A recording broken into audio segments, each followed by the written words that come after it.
नामदेव जी महाराज की कुटिया में भगवान अग्नि रूप से पधारे, आग लग गई।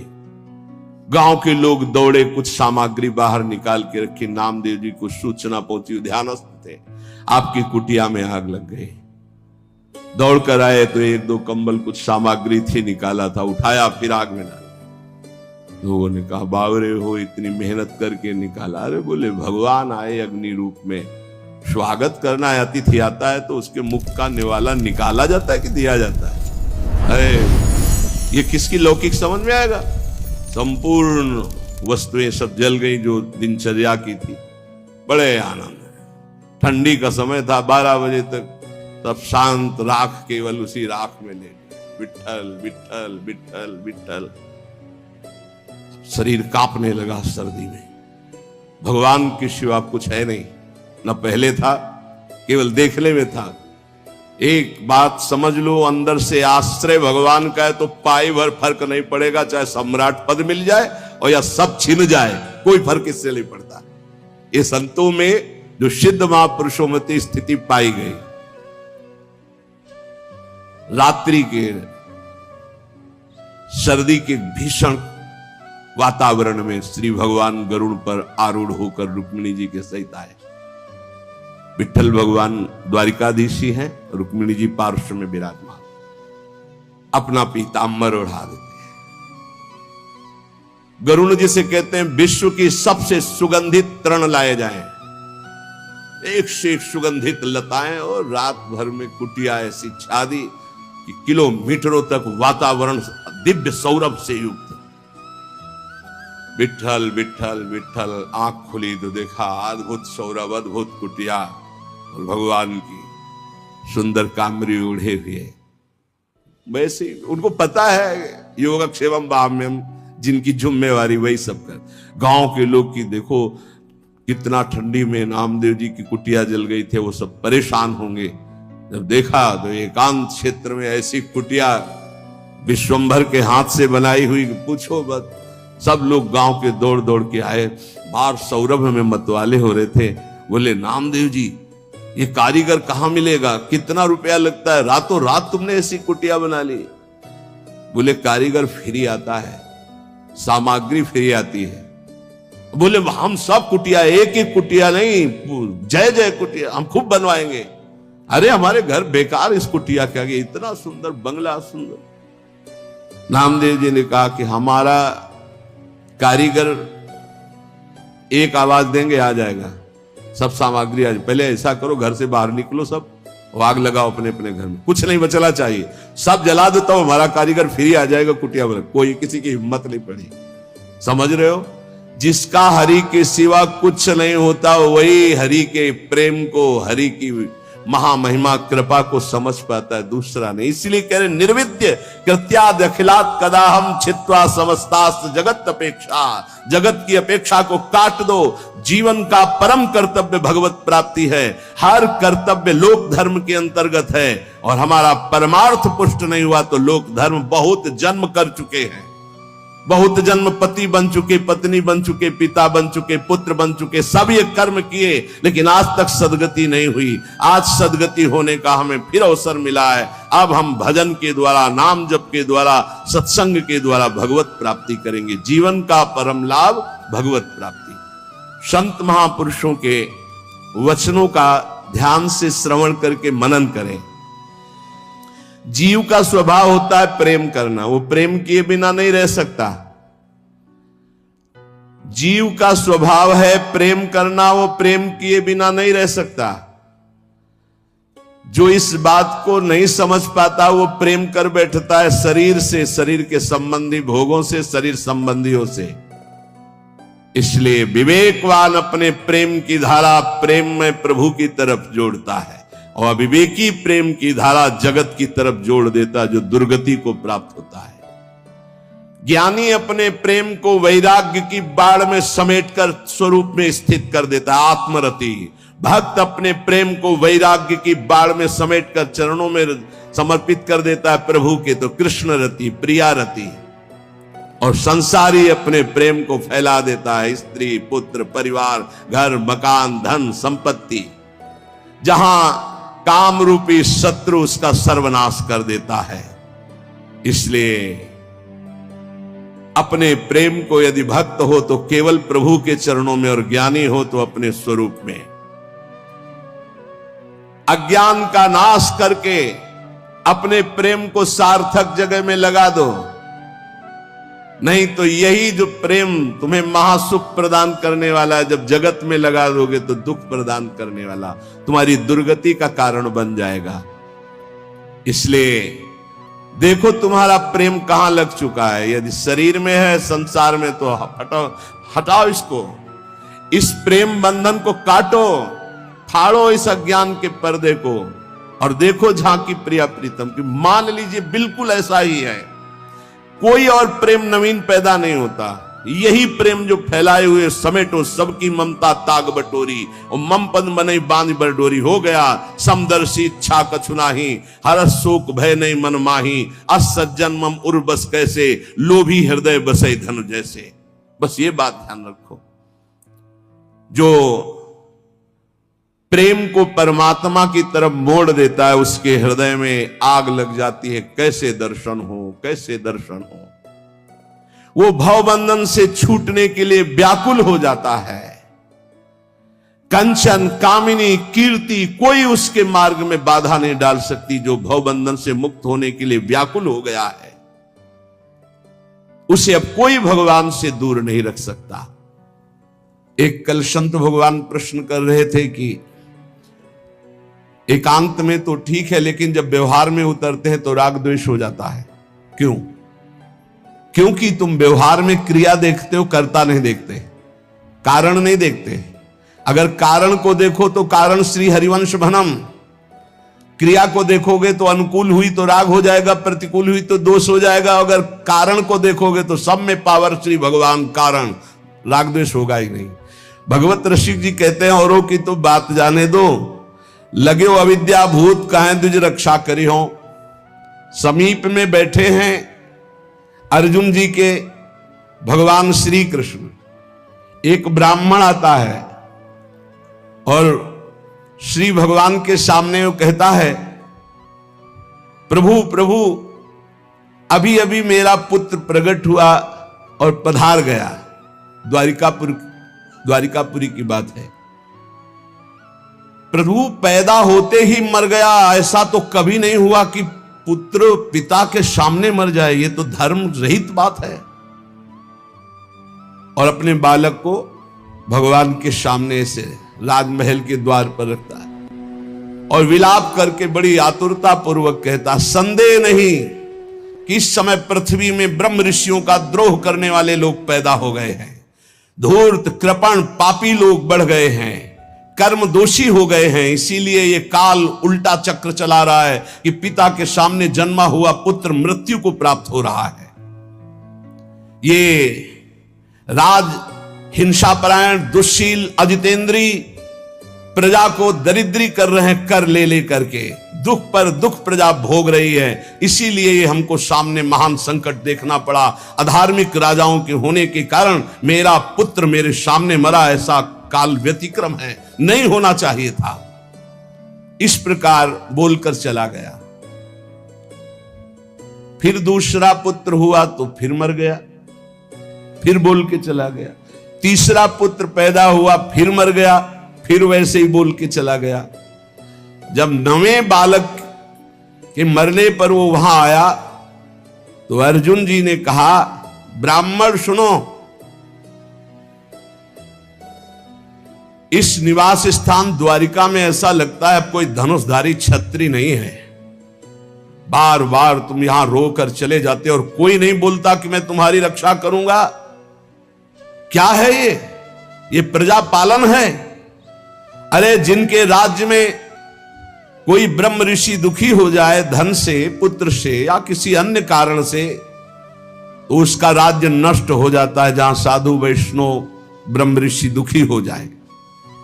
मैं समझता हूं इस समय तुम बड़े संकट में हो, बड़े दीन हो रहे हो क्योंकि तुम्हारे पुत्र मर रहे हैं। मैं प्रण करता हूं तुम्हारे पुत्र की रक्षा करूंगा।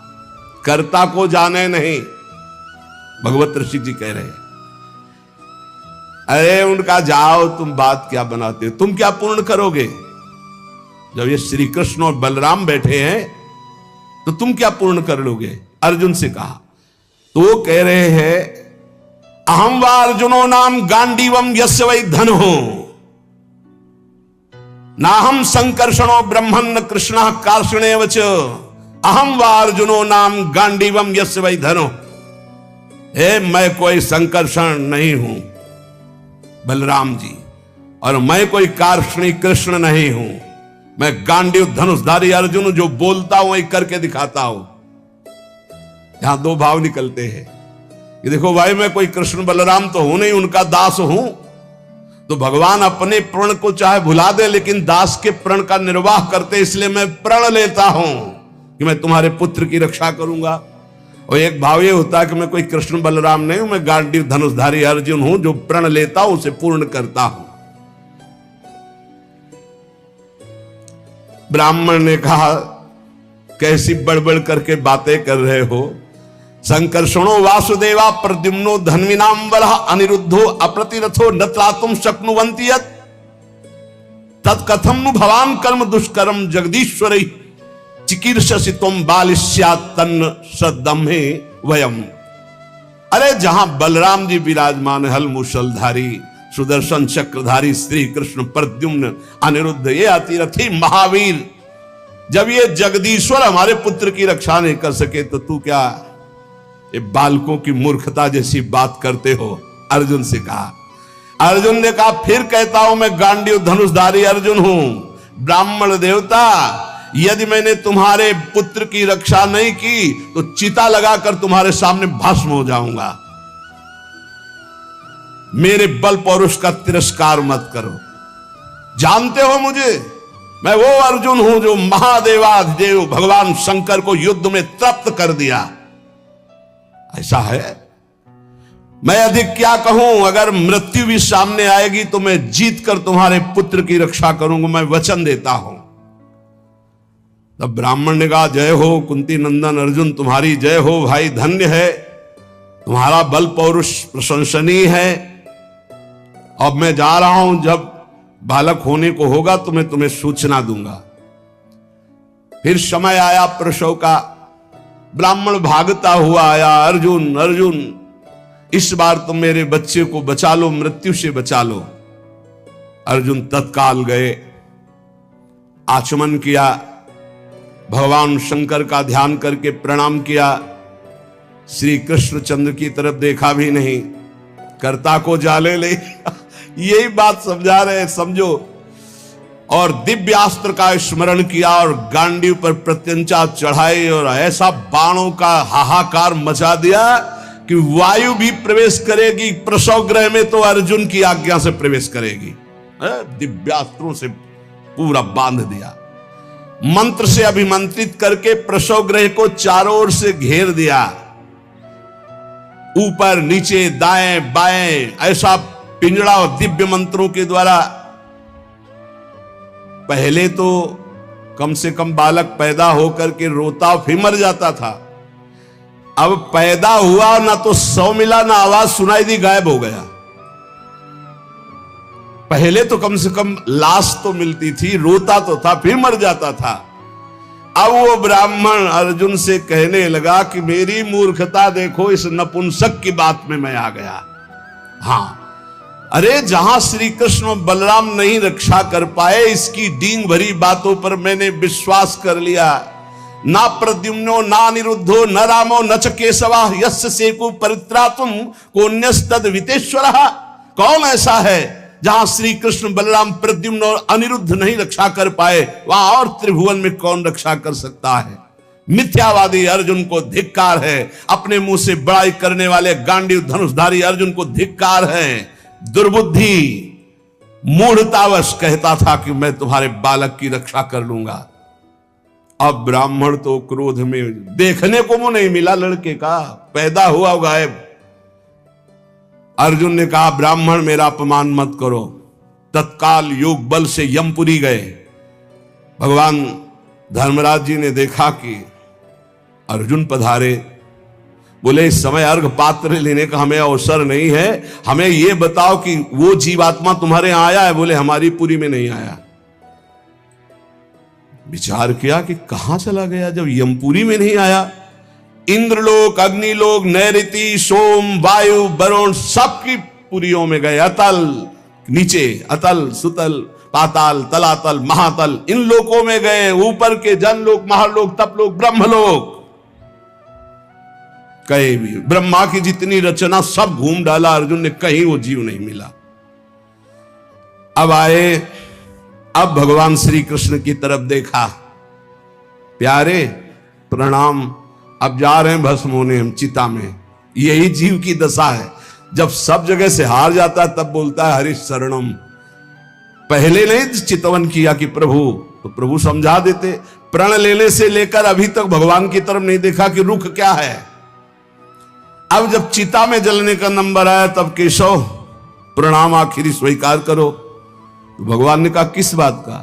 बोले वो प्रण है ना, तो चिता में जलने जा रहे। तो उनका तुमने अभी पूरे बल का प्रयोग कहां किया?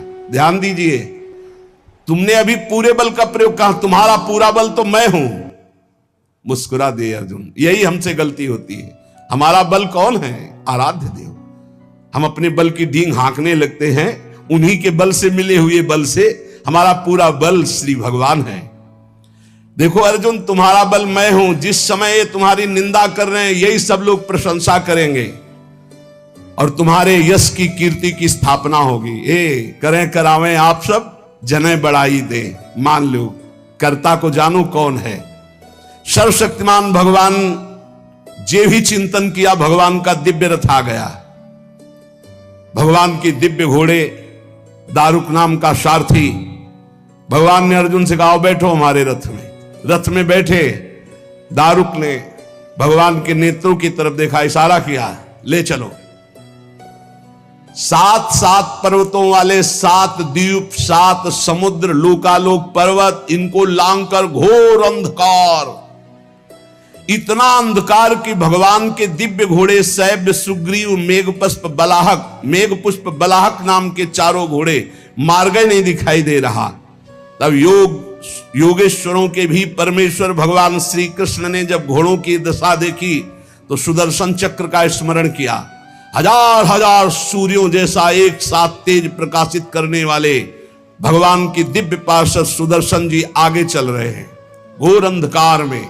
सुदर्शन चक्र से ज्योति ऐसी प्रकट हो रही, सब अंधकार नष्ट होता जा रहा, प्रकाश। ऐसे भगवान के सेवक हैं, ऐसे भगवान के दास हैं। सुदर्शन चक्र के द्वारा बतलाए हुए मार्ग से चलकर अंधकार की अंतिम सीमा में पहुंचे। अब अंधकार के पास इतना दिव्य प्रकाश, प्रकाश ही प्रकाश, जैसे घोर अंधकार ऐसे घोर प्रकाश। अब वहां अर्जुन की आंखें चौंधिया गई, विवश हो गए, नेत्र बंद कर लिए, इतना तेज। भगवान वहां भी सामर्थ्य प्रदान करी अर्जुन को और घोड़ों को भी। उस तेज के बाद महान जलराशि, श्याम वर्ण का जल ही जल, अगाध जल, जल पार किया तो तेज आंधी, वायु ही वायु। भगवान की ही केवल सामर्थ्य पहुंचने की और सामर्थ्य रही। अब वायु के प्रवाह में बड़ी बड़ी तरंगें उठने लगी। फिर भगवान ने उसको शांत किया। आगे बढ़े तो एक दिव्य महल, और उस महल में मणियां ऐसी चमक रही थी मानो हजार हजार सूर्य एक साथ प्रकाशित हो रहे। भगवान भगवान है, भगवान जैसा कोई नहीं।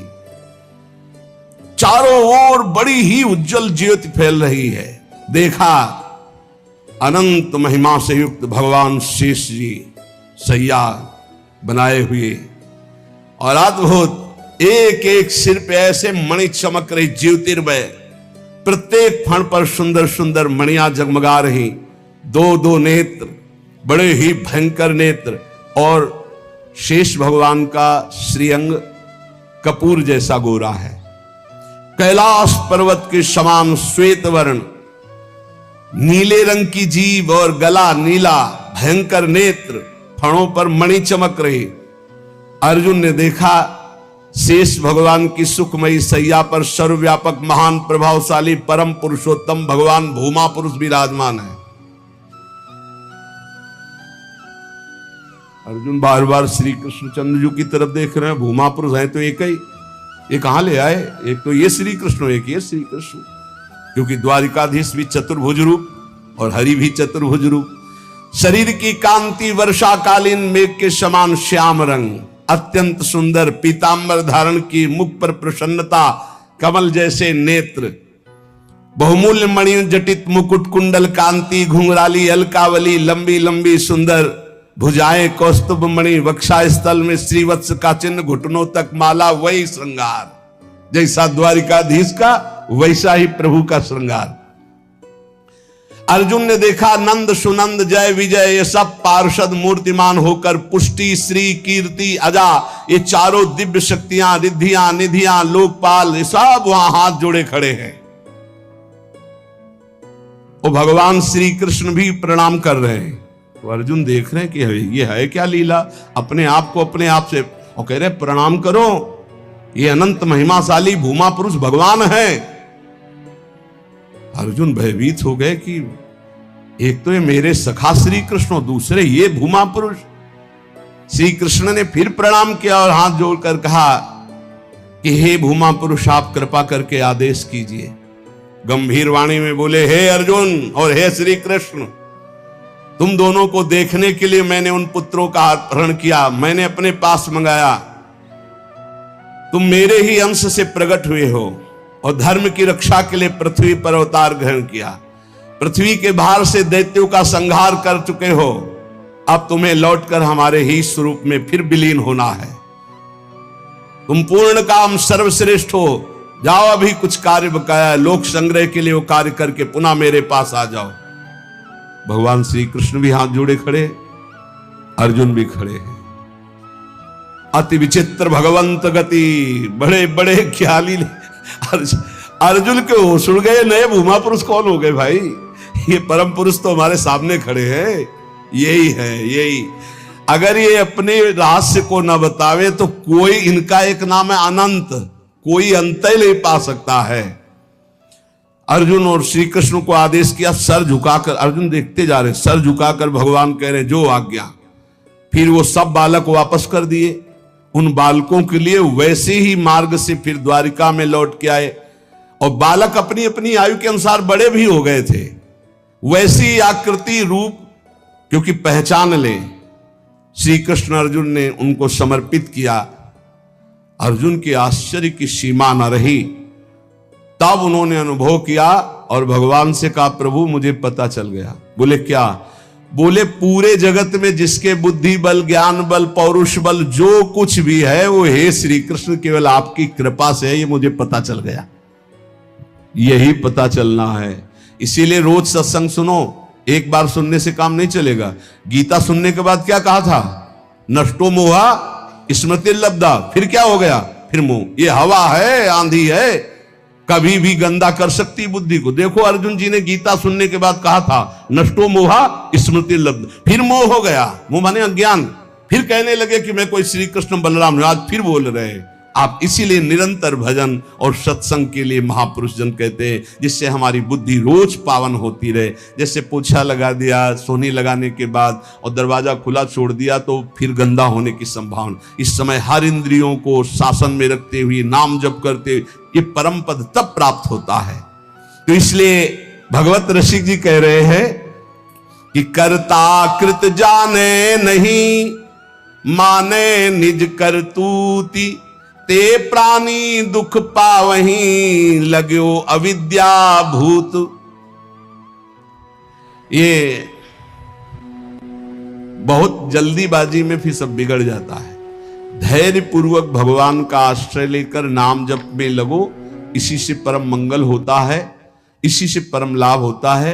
क्योंकि भगवान शंकर भी जिनका चरणोदक माथे पे धारण किए हुए हैं वो भगवान श्री हरि हैं।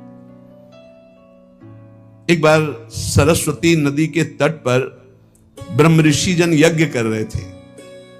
उसमें सब ऋषियों ने कहा कि यद्यपि भगवान ही सब रूपों में है, पर भगवान के किस रूप को सर्वश्रेष्ठ मानकर आश्रय लिया जाए और अग्र पूजा की जाए यज्ञ में। भगवान के सब रूप हैं, हमें कोई संशय नहीं। तो उनका प्रगट रूप की महिमा प्रकाशित करने के लिए किसी ब्रह्म ऋषि को परीक्षा लेनी होगी त्रिभुवन के तीनों बड़े ईश्वरों की, हरि, देवादिदेव महादेव, ब्रह्मा। तो ब्रह्मा पुत्र भृगु जी खड़े हुए, उन्होंने कहा परीक्षा तो हम ले लेंगे, निर्णय आप कर देना। सब ऋषियों की वंदना करके भृगु जी गए और ब्रह्मा जी के सामने ऐसे खड़े हो गए। ब्रह्मा जी ने देखा कि पुत्र है, अभद्र व्यवहार, महापुरुषों के सामने ऐसे नहीं खड़ा हो जाता, नहीं सारे पुण्य नष्ट हो जाते हैं। ये जो संत महात्मा गुरुजन भगवत विग्रह, उनके सामने ऐसे नहीं, कभी मंदिर में ऐसे नहीं, कभी गुरु जी के सामने ऐसे, कभी संतों के सामने ऐसे नहीं। वो अभद्र मंगलकारी आचरण वाले लोग होते हैं जिनको ज्ञान नहीं, ऐसे खड़े होना, हाथ बांध कर खड़े हो नहीं, हाथ जोड़कर खड़े हो या सौम्य मुद्रा में खड़े हो। अगर वो सामने से निकल रहे तो नेत्रे झुका दो, केवल इतना ही कर दो अभिमान में। अगर बहुत भरे हो तो थोड़ा नेत्रे झुका दो, ना हाथ जोड़ो। चलो तुम्हारा अगर घट जाता है हाथ जोड़ने से तो ऐसे कर लो। तो ब्रह्मा जी के सामने गए, बस ऐसे ऐसे खड़े हो। क्रोध आया कि इतना बड़ा ऋषि होकर और ऐसा अभद्र व्यवहार करता है, पर फिर एकदम भ्रकुटी तो चढ़ी, गुस्सा तो आया, पर शांत हो गए, है तो मेरा ही बेटा। भृगु जी ब्रह्मा जी की तो पुत्र है। ब्रह्मा जी शांत हुए, भृगु जी कुछ नहीं बोले, चले गए। जब कैलाश पहुंचे तो देवादिदेव जी ने कहा आओ आओ ब्रह्म ऋषि श्रेष्ठ, आओ तुम्हारा स्वागत है। बोले मुंडों की माला धारण करते हो, चिता की राख लगाते हो और हम तुम्हारे गले लगेंगे। अरे उन्होंने कहा हम तुम्हें ब्रह्म ऋषि मान के स्वागत करें, तुमने ऐसे समझा क्या उठाया त्रिशूल? भगवान शिव ने कहा तुमने ऐसे समझा क्या कि हम तुम्हारा आदर कर रहे हैं ब्रह्म ऋषि मानकर को तुम जो है अवहेलना कर रहे हो। हम मुंडों की माला पहनते हो, चिता की भस्म लगाते हो, कहते हो आओ तुम्हारे गले लग जाएंगे। महादेव जी ने उठाया त्रिशूल, रोक, तो भृगु जी चल दिए वहां से। और भगवान श्री हरि के धाम पहुंचे वैकुंठ में। लक्ष्मी जी चरण चाप रही थी, अर्ध निमीलित नेत्र में परमानंद में डूबे हुए भगवान गए, सीधे एक लात मारी छाती पे। लक्ष्मी जी तो आश्चर्यचकित हो गई, तभी कहा कि भीख मंगाऊंगी ब्राह्मणों, हमारी प्रीतम के लात मारा ना। पहले प्राय ऐसे ब्रह्म ऋषिजन जो होते थे ना, व्यवस्था, वेद के अपार ज्ञानी, तप के महाधनी, भोजन की व्यवस्था। लक्ष्मी जी कहते तुम्हारे पास नहीं आएंगी, हमारे प्रीतम को लात मारा है ना तुमने। लक्ष्मी जी तो थोड़ा नाराज हुई और हरि उठ के बैठ गए और चरण दबाने लगे। कहा बड़ा कठोर हृदय है हमारा, आपके बड़े कोमल चरण हैं, अगर मुझे पता चलता तो मैं आपके चरणों की अगवानी करता, मुझसे अपराध बन गया कि मैंने अगवानी भी आपके चरणों की, और चरण दबाने लगे। भृगु जी के नेत्रों में अश्रु आ गए और कहा प्रभु बस यही देखने के लिए हमको सब ब्रह्म ऋषियों ने भेजा था। यद्यपि आप ही शिव हो, आप ही ब्रह्मा हो, आप ही चराचर जगत हो, पर प्रभु आपका जो करुणा वरुणालय हरि रूप है यही सर्वाराध्य है। तो कर्ता कृत जाने नहीं, यही बचाते हैं, सबको बचाते हैं। एक बार ब्रकासुर नाम का एक असुर था, उसने सोचा कोई ऐसा देवता मिले जो जल्दी प्रसन्न हो जाए, हमारी कामना की पूर्ति कर दे। तो देवर्षि नारद जी मिल गए। नारायण नारायण नारायण। देवर्षि नारद जी एक ऐसे महात्मा है जिनको कोई द्रोह नहीं करता। त्रिभुवन में कंस भी एकांत में बैठालकर सलाह लेता है, हिरण्यकश्यप भी उठकर आदर करता। कोई भी हो त्रिभुवन में देवर्षि नारद जी से कोई, जिसको मिलेंगे बिल्कुल पक्की सलाह बताएंगे। कंस ने स्वागत किया, बैठाला और कुशल मंगल। हाँ प्रभु, पूरा प्रजा राज्य सब कुशल मंगल है। अभी अभी की बात है, वो वसुदेव जी आए थे लड़के को लेकर, हमने वापस कर दिया कि हमें तो 8वां से भय है। नहीं नहीं, गड़बड़ है। कमल उठाया, कहा देखो यहां से गिनो, 1 2 3 4 5 6 7 8, आया ना 8वां? पहला आया ना, फिर दूसरे शुरू किया, हर 8वां हो सकता है। उनको लगा कि नारद जी जैसा कृपालु कौन हो सकता है, और नारद जी को लगा ऐसे ये दया करेगा तो भगवान के अवतार में देरी हो जाएगी, क्योंकि 8वें में आना है, और जब तक ये दया करेगा तब तक भगवान विकल नहीं होंगे। इसको क्रूर होना चाहिए, क्योंकि भगवान का अवतार शीघ्र हो। हर कमल की पंखुड़ी को 8वीं बता दिया, हर बेटे को 8वां बता दिया, तुरंत मुलवाया। नारद जी एक ऐसे महात्मा है जिनको सब कोई आदर करता है। ब्रकासुर ने देखा, साष्टांग दंडवत हुआ, नारायण नारायण। महाराज कोई ऐसा भगवान बताओ जो बहुत जल्दी प्रसन्न हो जाए। बोले वो तो शास्त्रों में प्रसिद्ध है, आशुतोष देवाधिदेव महादेव, उनकी जगह आशुतोष, वो ऐसे देवता है वो जल्दी प्रसन्न हो जाते हैं। और कोई सेव संतरा की जरूरत नहीं भाई, देवाधिदेव महादेव देख लो, कोई देवता ऐसा भोग नहीं पाएगा, त्रिभुवन में कोई देवता नहीं ऐसा भोग पाएगा जैसा देवाधिदेव भगवान शिव एक चुल्लू जल में प्रसन्न। ऐसे ऐसे कृपालु हैं कि जो कोई सृष्टि में न स्वीकार करे वो स्वीकार करने के लिए तैयार, उतने में प्रसन्न हो जाते हैं। बोले आशुतोष देवाधिदेव महादेव हैं। अब वो सोचा कि मंत्र और ये आराधना हमसे तो बनेगी नहीं, आसुरी प्रवृत्ति है, तो अग्नि को प्रकाशित करके अपने शरीर का मांस नोच नोच करके स्वाहा, भगवान शिव का मंत्र जपता तो स्वाहा। भगवान शिव बड़े कृपालु के बेकार को ऐसे, हम तो एक चुल्लू जल में प्रसन्न हो जाते हैं, इतनी भगवान शिव प्रसन्न हो गए। कर्ता को जाने नहीं हम ये बता रहे। भगवान शिव ने कहा काहे को तुम इतना कष्ट सह रहे हो, क्या चाहिए तुम्हें? तो माताजी के सहित प्रकट हुए थे। माताजी त्रिपुर सुंदरी, असुर है ना, राक्षस, तो इसकी बुद्धि तो राक्षसी ही रहेगी। भगवान शिव की तरफ देखा, माताजी की तरफ देखा, उसने कहा प्रभु मेरी इच्छा है कि मैं जिसके ऊपर हाथ रख दूं वो भस्म हो जाए। भगवान शिव बिना विचार किए बोले तथास्तु, ऐसा ही हो। जे भी ऐसा कहा तो उसने सोचा परीक्षा के लिए भगवान शिव के ऊपर हाथ रख के देखे ना, इन्हीं का वरदान इन्हीं को। भगवान शिव के ऊपर ऐसे जो हाथ कर भगवान भागे, क्योंकि जानते थे कि सत्य है धक देगा, भस्म हो जाएगा। शरीर तो भाई भगवान ने ही आदेश और वो वर दिया है, उन्हीं के बल से भागे, वो भी पीछे भागे। माताजी खड़े लीला देख रहे हैं। भगवान शिव जब पीछे देखे तो दौड़ के पीछा बस हाथ ही रखने का। भगवान ने कहा कहां तक भागेंगे? तो कर्ता को याद किया। कर्ता कौन है? हरि। हरि को याद किया। जो ही याद किया तो आ गए ब्रह्मचारी के रूप में, और भगवान शंकर से इशारा किया चैन की सांस लो, अभी इसका हिसाब करते हैं। नजदीक गए, बोले प्रणाम बृकासुर जी। इतना प्यार से विश्व में कोई नहीं बोला था, वो तो असुर था। प्रणाम बृकासुर, अमृतमय वचन और ऐसा आकर्षण और ऐसे कमल नयन और ऐसी चितवन को खड़ा हो गया। बोले वृकासुर जी यदि आपको मेरे सहयोग की आवश्यकता हो तो सहयोग से बड़े बड़े काम बन जाते हैं, आप क्यों भाग रहे हो इनके पीछे? बोले इनके ऊपर हाथ रखने, तो तुम्हारे हाथ में कुछ है क्या जो रखना चाहते हो? बोले वरदान दिया है शिव जी ने कि जिसके ऊपर हाथ रख दोगे वो भस्म हो जाएगा। अरे बोले अभी तुम्हें विश्वास है? दक्ष ने साप दे दिया था, इनके पास कोई ताकत नहीं रह गई। तुम हाथ रख के अपने ऊपर देखो, अगर झूठा निकलेगा ना तो दोनों मिलकर के। हाँ ये बात तो पक्की है। एक सेकंड में हिसाब कर, हरि है हरि। एक सेकंड उसको यह समझ में नहीं आए कि अगर हाथ रखा सच्ची हुआ तो कौन बताएगा आके इनको। जो ही ऐसे किया सो क्षण में भस्म हो गया, राख हो गया। भगवान शंकर ने बोले प्रभु थोड़ा सोच समझ के वरदान दिया करो, तुम तो ऑर्डर डाली हो, अपनी भी सुरक्षा नहीं देखते।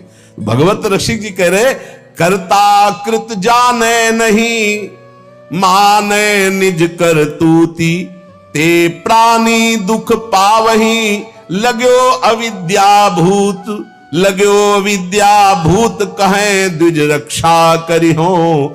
अर्जुन मेरो नाम नहीं, पावक में जरी हो। कर गही श्याम बचाए, बतायो जो शिशु हरता, भगवत रसिक नरेश सकल करतन को करता। इसलिए एकमात्र भगवान की शरण में हो जाओ, जितने कर्म कर रहे हो वो प्रभु को समर्पित कर दो।